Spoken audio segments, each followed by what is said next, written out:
الشیطان الرجیم بسم اللہ الرحمن الرحیم توکلت علی الحی الذی لا یموت افوض امری الی اللہ ان اللہ بصیر بالعباد وما توفیقی الا باللہ۔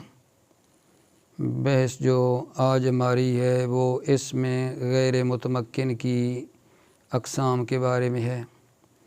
کل کا جو ہمارا درس اور بحث تھی وہ بھی اس میں غیر متمکن کی اقسام کے بارے میں تھی، لیکن چونکہ میرے بھائیو عزیزو اس میں غیر متمکن کی 8 قسمیں ہیں تو ساری تو ایک جلسے میں بیان نہیں ہو سکتی تھیں، لہذا کل جو ہے وہ مضمرات کے بارے میں بیان کیا، ضمیروں کے بارے میں جو 70 ضمیریں تھیں ان کے بارے میں بحث تھی۔ تو اس میں غیر متمکن کی جو 8 قسمیں ہیں، پہلی مضمرات اور دوسری جو ہے آج ہم اس کو آغاز کر رہے ہیں، دوسری جو ہے وہ اس میں اشارہ ہے۔ اس میں غیر متمکن کی 8 قسموں میں سے پہلی مضمرات اور دوسری جو ہے اس میں اشارہ ہے۔ سوال ہے جی کہ اس میں اشارہ کسے کہتے ہیں؟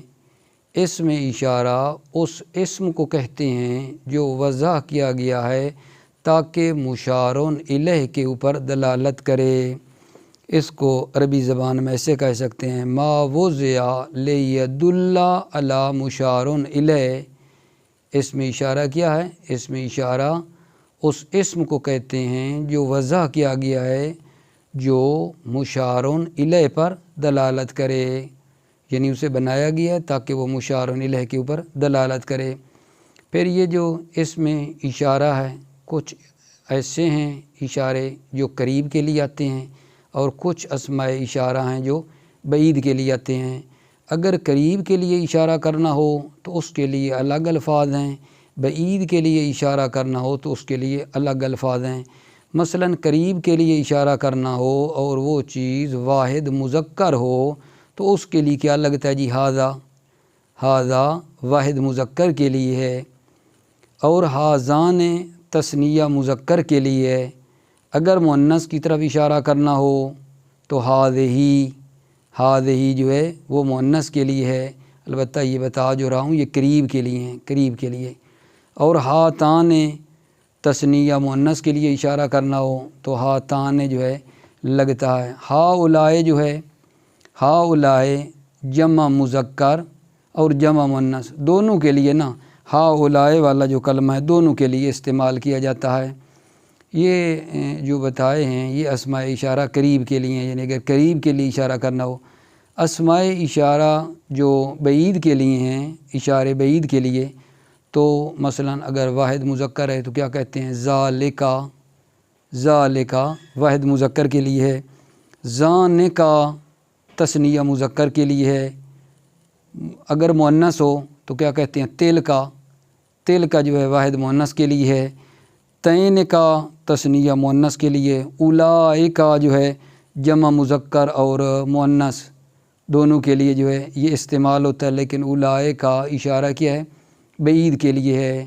تو پس اس میں اشارہ کیا ہے؟ اس میں اشارہ اس اسم کو کہتے ہیں جو وضع کیا گیا ہے تاکہ مشارون الیہ پر دلالت کرے۔ مشارون الیہ کسے کہتے ہیں؟ جس کی طرف اشارہ کیا جائے، تو یہ اشارہ جو ہے اس مشارون الیہ پہ اوپر کیا کرتا ہے؟ دلالت کرتا ہے۔ تو وہ جو اشارے قریب کے لیے اشارہ کرنا ہو تو اس کے لیے بھی عرض کر دیا ہے، بعید کے لیے اشارہ کرنا ہو تو اس کے لیے الگ الفاظ ہیں جو بیان کر دیے۔ اس کے بعد جو ہے اس میں غیر متمکن کی جو تیسری قسم ہے وہ ہے اسماء موصولہ۔ اسماء موصولہ، اسماء موصولہ کسے کہتے ہیں جی؟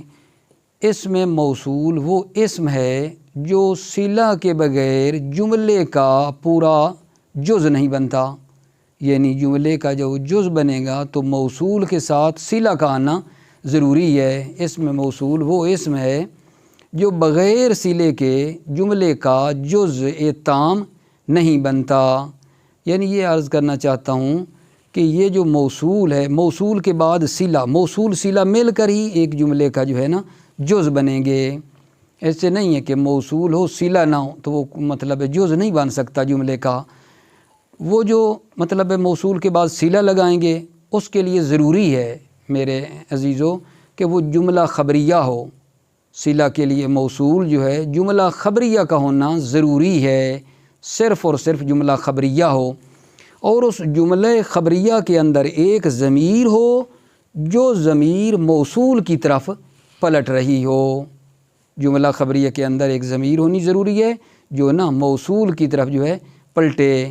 البتہ یہاں تو نہیں ہے، لیکن انشاءاللہ بعد والی کتابوں میں ہم لوگ پڑھیں گے، دیکھیں گے کہ یہ ہے کہ اگر وہ جو ضمیر پلٹ رہی ہے موصول کی طرف، اگر وہ مفعول کی ضمیر ہو نا تو اس کو حذف بھی کر دیتے ہیں، یعنی اگر وہ مفعول کی ضمیر ہو جو پیچھے پلٹتی ہے تو وہ مفعول والی ضمیر کو کیا کرتے ہیں، حذف کر دیتے ہیں، مفعول کی ضمیر ہو۔ جیسے میں ایک مثال آپ کے لیے، یہ مفعول والی ضمیر کی ادھر نہیں ہے، قام الذی ضربتو، قام الذی ضربتو، تو یہ ضربتو کہ آگے ایک مفعول کی ضمیر ہے نا، یعنی ضربتہو، ضربتہو، تو وہ ہو والی ضمیر مفعول والی پلٹتی ہے الذی کی طرف، تو یہاں کوئی ہے اس مثال میں نہیں ہے۔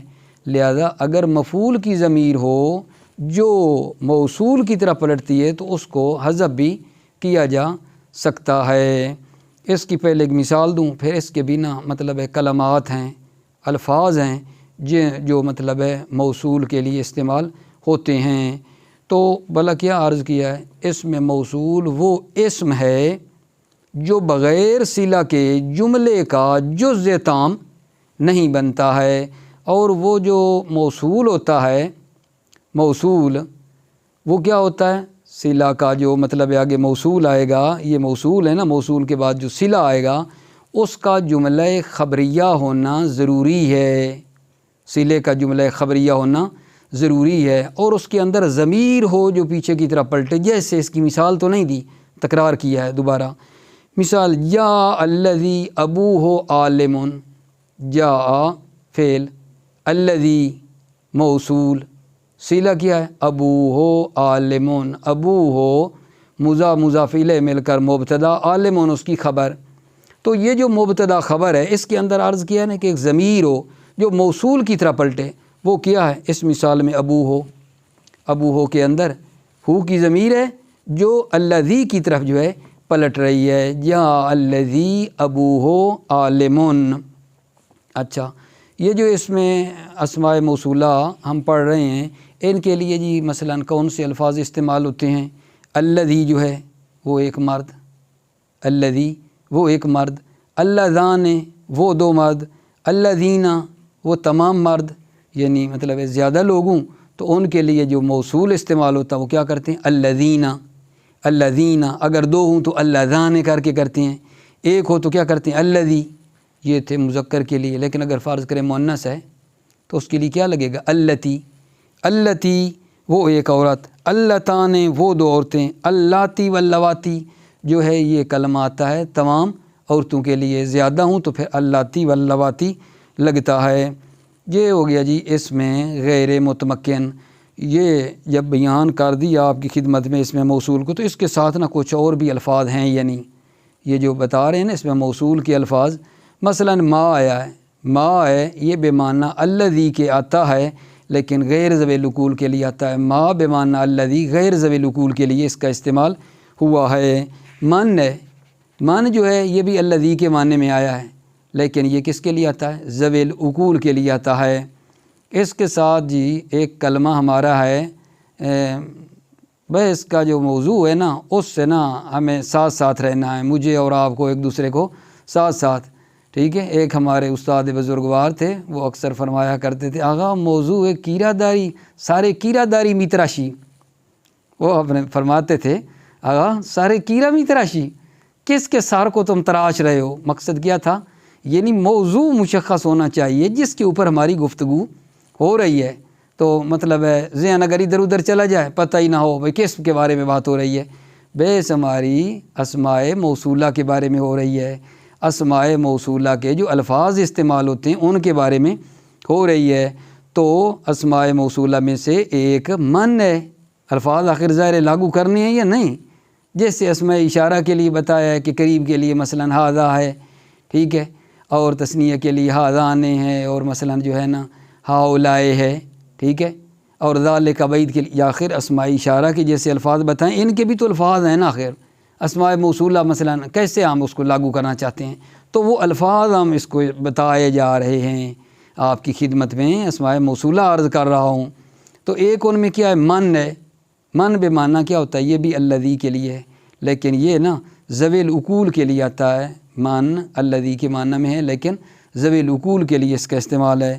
ایک ہے ایو اور ایتن، ٹھیک ہے، یہ بھی استعمال ہوتا ہے، ان کی 4 حالتیں ہیں، 3 حالتوں میں مورب ہے، ایک حالت میں مبنی ہے۔ یہ اس نے اتنا چھوڑ دیا، آپ کے ذہن میں بات آ رہی ہوگی کہ بھلا مثلا وہ 3 چیزیں 3 حالتوں میں جو مورب ہے مثلا کون سی، اور ایک حالت میں مبنی ہے، لہذا آپ توجہ فرمائیں، حقیر فقیر سراپہ تقصیر جو ہے نا ان کی توضیح دیتا ہے کہ ایو اور ایتون کی 4 حالتیں ہیں، 3 حالتوں میں مورب ہے اور ایک حالت میں مبنی ہے، وہ 3 حالتیں کون سی ہیں؟ مثلا عرض خدمت ہے آپ نے بھائیوں کی خدمت میں، وہ یہ ہے کہ ایو اور ایتون یا مضاف ہوگا یا مضاف نہیں ہوگا، اس سال سے تو باہر نہیں ہے نا، یعنی خود ایو اور ایتون جو ہے یا مضاف ہوگا یا مضاف کے بغیر ہوگا، مثلا آئے گا مضاف ہو کر ایوہم، ٹھیک ہے، یا خالی ایو ہوگا۔ ایو اور ایتون جو ہے دونوں یا مضاف ہوں گے یا مضاف کے بغیر ہوں گے۔ پھر آگے نا، پھر ہر ایک کی اگر فرض کریں ایک صورت لے لیں کہ یہ مضاف نہیں ہوں گے، ایو مضاف نہیں ہوگا، تو آگے یہ ہے کہ ان کا جو مطلب ہے صدر صلہ ہے، یا وہ حذف ہوگا یا حذف نہیں ہوگا، ذکر ہوگا یعنی مذکور ہوگا، صلہ کے اعتبار سے صدر صلہ یا مذکور ہوگا یا معذوف ہوگا، ٹھیک ہے۔ اچھا پھر وہ لے آئیں ایو اور ایتون جو ہیں مضاف ہو کر استعمال ہوتے ہیں، پھر بھی آگے 2 صورتیں ایو اور ایتون کا مطلب جب مضاف ہو کر آ رہے ہیں تو ان کا صدر صلہ یا مذکور ہے یا معذوف ہے، ان سے باہر نہیں ہے، ٹھیک ہے۔ 4 صورتیں بن گئیں، لیکن ان 4 میں سے فقط ایک صورت ہے جس میں نا وہ مبنی ہے، وہ کیا ہے جی؟ ایو مضاف ہو لیکن صدر صلہ حذف ہو، ایو مضاف ہو صدر صلہ حذف ہو جائے نا تو ایو مبنی ہے۔ باقی 3 حالتوں میں کیا ہے ایو جی؟ وہ ایو یا ایتون جو ساتھ ہے وہ کیا ہیں؟ مورب ہیں، ٹھیک ہے۔ اس کی مثال جو دی گئی ہے قرآن مجید کی آیت بھی ہے، مثلا اس آیت مجیدہ میں ہے ثم لننزعن عن كل شیعة ایہم اشد علی الرحمن، ایہم، ایو کیا ہوا ہے؟ ایو مضاف ہوا ہے ہم کی طرف، ٹھیک ہے، اور صادر صلہ جو اشدو ہے وہ حذف ہے، اصل میں اے ہو و اشدو، یہ ایو کیا ہے؟ یہ ایو مبنی ہے، ایو مبنی ہے کہ ایو مضاف ہو اور صدر صلہ کیا ہو؟ وہ حذف ہو، تو یہ صورت بنتی ہے مبنی کی، باقی 3 حالتیں بنتی ہیں مورب کی، ٹھیک ہے۔ اس کو میں آپ کو ایک اور مثال کے ذریعے بھی سمجھا دوں، مطلب تھوڑا دقیق ہے، امیدواروں کہ مطلب حل ہو جائے۔ اس مثال جو بھی میں دینا چاہتا ہوں نا اس پہ رہنا، ٹھیک ہے۔ آگے بنا لیتے ہیں 4 صورتیں، جانی ایو ہوا قائمون، جانی ایو ہوا قائمون، بھلا یہاں کیا ہوا ہے؟ ایو جو ہے ایو مضاف نہیں ہے، ایو مضاف نہیں ہے لیکن صدر صلہ اس کا کیا ہے؟ ذکر ہے، ایو ہوا قائمون، مضاف تو نہیں ہے لیکن صدر صلہ ذکر ہے، یہ مورب ہے جی، یہ صورت مورب کی ہے۔ جانی ایو قائمن، یہ کیا ہے؟ ایو مضاف نہیں ہے لیکن صدر صلہ کیا ہے؟ حذف ہو گیا ہے، ایو بھی مضاف نہیں، صدر صلہ بھی ذکر نہیں ہے، یہ بھی مورب ہے جی۔ تیسری صورت جی، جانی ایوہم ہوا قائمون، ایو مضاف بھی ہے، صدر صلہ ذکر بھی ہے، یہ بھی مورب ہے جی۔ یہ 3 صورتیں مورب کی ہو گئیں۔ ایک چوتھی جی، جانی ایوہم، آگے قائمون، ہوا جو تھا نا صدر صلہ اس کو ہم کیا کر دیں؟ حذف کر دیں، ٹھیک ہے۔ تو یہی مبنی ہیں، یہی مبنی صورت بنتی ہے، ٹھیک ہے۔ تو پس کیا ہوا جی؟ ایو اور ایتون کی 4 حالتیں بنتی ہیں، 4 حالتوں میں 3 حالتوں میں وہ مورب ہے، ایک حالت میں جی مبنی ہیں۔ کیسے؟ ایک مرتبہ پھر توجہ فرما لیں کہ ایو اور ایتن جو ہے یا مضاف ہوں گے یا مضاف نہیں ہوں گے۔ اگر خود آگے اگر مضاف نہیں ہو رہے تو صدر صلہ جو ہے نا یا معذوف ہوگا یا کیا ہوگا؟ مذکور ہوگا۔ اور یہ ایو ایتن جو ہیں اگر مضاف ہوتے ہیں، ایہم مثلا ہوتا ہے مضاف ہوتا ہے، تو پھر بھی آگے دو صورتیں ہیں، صدر صلہ معذوف ہے یا مذکور ہے۔ یہ چار حالتوں میں ایک حالت آپ کو بتائی ہے کہ ایو مضاف ہو اور صدر صلہ معذوف ہو، اس کو نکال دیں، باقی جو تین حالتیں ہماری بنتی ہیں وہ معرب ہیں، اور یہ ایک حالت کیا ہے؟ مبنی ہے۔ امیدوار ہوں کہ انشاءاللہ مطلب اپنا جو کہنا چاہتا تھا پہنچا دیا ہوگا۔ اچھا، اس کے بعد آ رہا ہے الف لام، جو اس میں فاعل اور اس میں مفعول کے اوپر داخل ہوتی ہے۔ یہ جو الف لام ہے یہ کس معنی میں ہوتی ہے؟ الذی کے معنی میں ہوتی ہے۔ یہ بھی الذی کے معنی میں ہے۔ جیسے مثلا کہوں الضارب زیدن، المضروب زیدن، تو یہ الضارب والی جو ہے اس کو اگر ہم کھولیں نا تو کہیں گے الذی ضرب زیدن، یعنی الضارب کو کیا؟ الذی کو باہر نکال لیں گے۔ مضروب والا ہے تو کہیں گے کہ مثلا الذی ضرب امرون، کیونکہ مضروب اس میں مفعول ہے نا، تو اس وجہ سے آگے بھی پھر ظاہر ہے کہ ہمیں مجہول کا صیغہ لانا پڑے گا، الذی ضرب امرون۔ ٹھیک ہے۔ قبیلہ بنی طے کی لغت میں ذو جو ہے بمعنی الذی کے آیا ہے۔ تو میں اب آ کے نا یہ جو مطالب بیان کیے ہیں، ٹھیک ہے، اس کو کیا کرتا ہوں؟ عبارت سے آ کر ہم اس کو آپ کی خدمت میں بیان کرتے ہیں۔ ٹھیک ہے، اگلی قسم پھر بعد میں بیان کر لیں گے، کہیں مطالب زیادہ نہ ہو جائیں۔ انشاءاللہ آئیں کتاب کی طرف۔ اس میں بسم اللہ الرحمن الرحیم، اس میں غیر متمکن کی دوسری قسم اسماء اشارات۔ اس میں اشارہ اس اسم کو کہتے ہیں جو وضع کیا گیا ہے تاکہ مشار الیہ پر دلالت کرے۔ ٹھیک ہے، ایک عبارت یہ بنائی ہے میں نے، اس عبارت کے مطابق جو ادھر لکھی ہے، اس میں اشارہ اس اسم کو کہتے ہیں جو ایسی چیز کے لیے وضع کیا گیا ہے، ایسی چیز کے لیے جس کی طرف اشارہ کیا جائے، جس کی طرف اشارہ کیا جائے، جو کہا ہے نا، یعنی مشار الیہ، یہ وہی مشار الیہ ہے۔ ٹھیک ہے۔ اچھا، یہ جو اسماء اشارات ہیں کچھ قریب کے لیے کچھ بعید کے لیے جی۔ اشارہ قریب ھذا واحد مذکر کے لیے اشارہ کرنا ہو تو جی ھذان تثنیہ مذکر، ھذین یہ بھی تثنیہ مذکر۔ ممکن ہے آپ کہیں کہ یار یہ دو مثالیں کیوں دی ہیں؟ تثنیہ مذکر پھر بھی تثنیہ مذکر نہیں، بات یہ ہے کہ یہ جو پہلی ھذان ہے یہ رفعی حالت ہے، تثنیہ کی یہ رفعی حالت ہے، اور ھذین نسبی اور جری حالت کی طرف اشارہ ہے۔ جب عامل آتا ہے نا تو تثنیہ کی یہ نسبی اور جری حالت والا اعراب ہے۔ ھذہ واحد مؤنث ہے، ھاتان تثنیہ مؤنث ہے، ھاتین یہ بھی تثنیہ مؤنث، لیکن پھر وہی بات عرض کروں گا، ھاتان رفعی حالت ہے، ھاتین نسبی اور جری حالت ہے۔ یہ جو دو دے رہا ہے نا، وجہ یہ ہے اعراب کے لحاظ سے۔ ہؤلاء جمع مذکر اور مؤنث کے لیے مطلب ہے آ رہا ہے۔ اس میں اشارہ جو بعید ہے اس کے لیے کیا عرض کر دیں جی، ذالکا جو ہے یہ واحد مذکر کے لیے ہے، ذانکا تثنیہ مذکر کے لیے ہے، زینکا تثنیہ مذکر کے لیے ہے۔ ٹھیک ہے، پھر جی مطلب بات کریں گے ذانکا جی زینکا دو کیوں بھائیان؟ ذانکا رفعی حالت ہے، زینکا ٹھیک ہے نسبی اور جری حالت ہے۔ ٹھیک ہے، تیل کا واحد مؤنث، تان کا تثنیہ مؤنث، تین کا تثنیہ مؤنث، پھر دو کیوں جی؟ تان کا رفعی حالت، تین کا نسبی اور جری حالت ہے۔ اولئکا جمع مذکر اور مؤنث کے لیے استعمال ہوتا ہے۔ اس میں غیر متمکن کی تیسری قسم جو ہے اسماء موصولہ۔ یہ کیا ہے جی؟ اس میں موصول وہ اسم ہے جو بغیر صلہ کے جملے کا پورا جز نہیں بنتا، وہ اسم ہے جو بغیر صلہ کے جملے کا پورا جز نہیں بنتا، اور صلہ جملہ خبریہ ہوتا ہے، صلہ جملہ خبریہ ہوتا ہے، جس میں ایک ضمیر ہوتی ہے جو موصول کی طرف لوٹتی ہے۔ جیسے مثال آ گئی جی، کیونکہ مثال کے بغیر مطلب حل نہیں ہوتا۔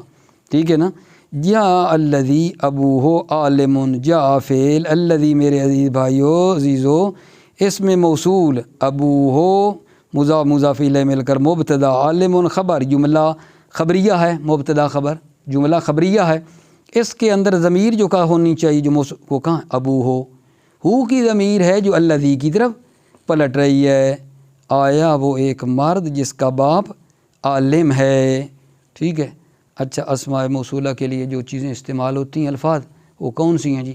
الذی وہ ایک مرد، اللذان اللذین وہ دو مرد، یہ اکٹھا کیوں؟ اللذان رفیع حالت، اللذین نسبی اور جری حالت، مجھے ساتھ ساتھ عرض کرتا جاؤں۔